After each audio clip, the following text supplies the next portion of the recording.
Obara.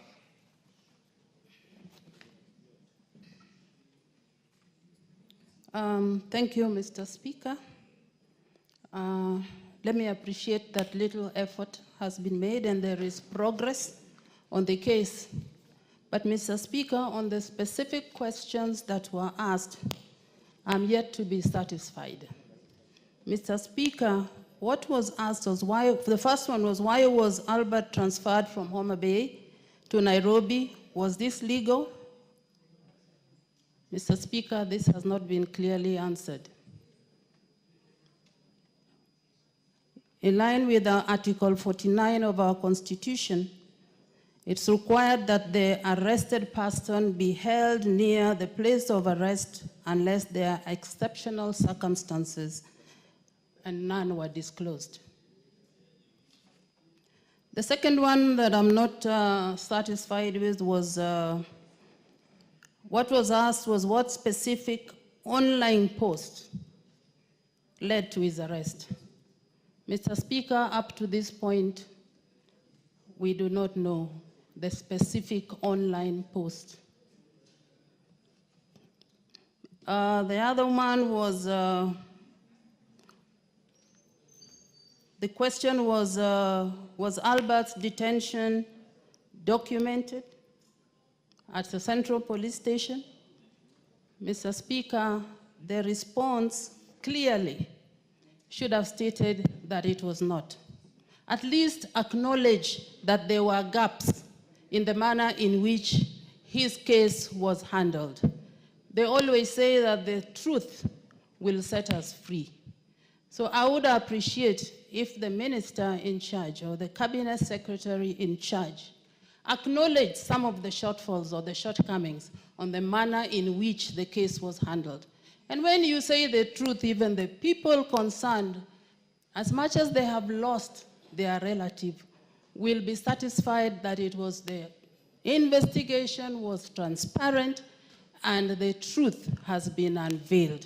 And this has not been the case.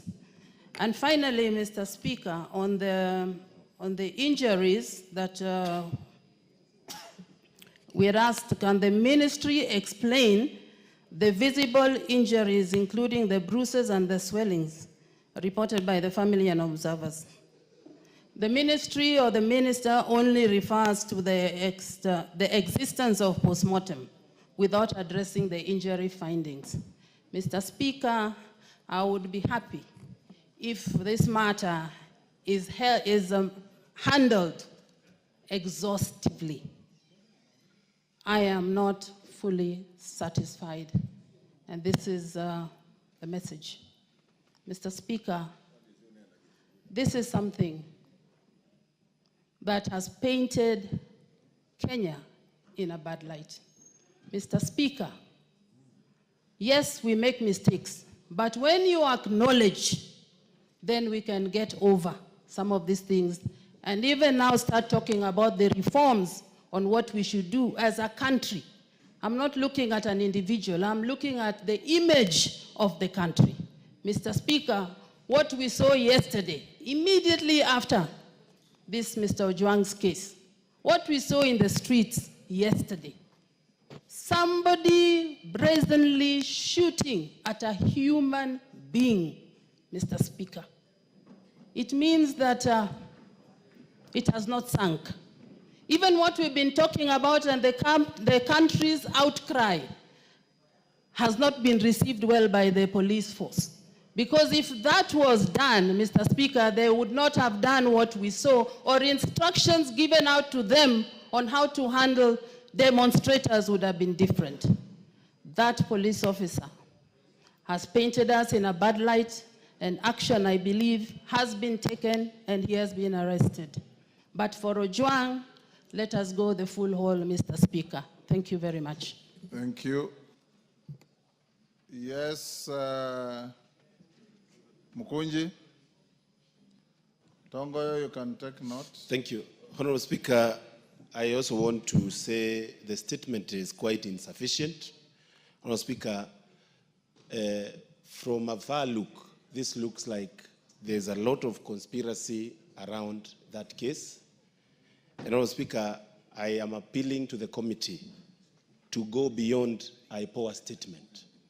There is a need, Honorable Speaker, for this National Assembly to go beyond the issue of getting a report from IPOA and actually form a commission of inquiry to know exactly what transpired, that is supposed to be independent, that involves also everybody that is being mentioned. Honorable Speaker, there has been mentioned two gentlemen that come from my constituency.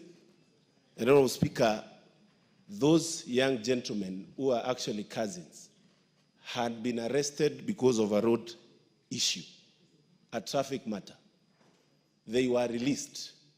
And then when they went for their vehicle, Honorable Speaker, they were rearrested and taken in custody, and they are being forced to write statement. Honorable Speaker, I beg for this National Assembly to take the issue of police misuse and misconduct very seriously. Let us try as much as possible to correct the image so that, Honorable Speaker, as my sister has said, we have to ensure the credibility of our nation is beyond reproach. Thank you. Otienda Molo. Thank you, Mr. Speaker. Mr. Speaker, the response as read is grossly inadequate.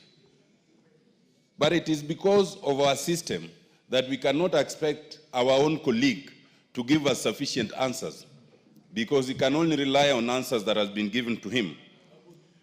Mr. Speaker, the issue of Ojwang demonstrates monumental impunity and disregard to the Constitution and the law, to an extent that, as seen together with what happened yesterday, it demonstrates total anarchy and a danger of sliding to be a banana republic if we are not already there. Mr. Speaker, first of all, I would suggest that to ask our colleague to bring better answers is to give him a task beyond him, because he will not get better answers. He is relying on the same police who told us that this was an issue of suicide. There is no way they can give us any better answers. Mr. Speaker, I would suggest that if ever there was a case where we should consider constituting an ad hoc committee, because Ojwang's death demonstrates what happens every day, except it does not come to the limelight.